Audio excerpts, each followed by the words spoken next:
Okay, welcome back. In this problem, we're asked to integrate the function 4x times sine of x squared dx. So as we try to do this integral, the first thing we want to do is factor out our common factor.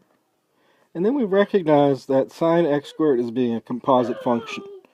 So we begin much like we would do in a derivative, trying to do substitution. So upon doing that, we will let u be x squared, and turns out we're going to need to have a 2x to go with the dx. So at this point we kind of look at what we already have. Right, we have an x dx, but we need to have a 2 dx. We have an x dx, but we need to have a 2 dx. So we go ahead and say, well, let's give ourselves a 2x dx. And we can do that by multiplying the whole thing by 2.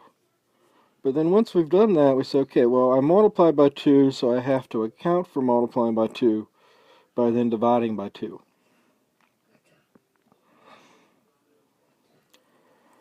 Okay, at this point now we can carry the substitution through. So essentially what we're really doing once you get through the end here is we've essentially now divided the original problem, sine x squared, 4x sine x squared, and we've actually divided that really by 2x. And if you notice that the 2 goes into the 4, left with the 2, the x's cancel out. We have just sine x squared, which is really just sine of u du.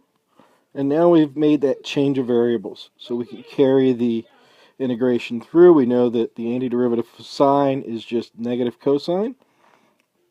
So we'd have negative 2 cosine u plus c. And then we just replace u with what it is. And we have the result, negative 2 cosine x squared plus c. And that's the antiderivative.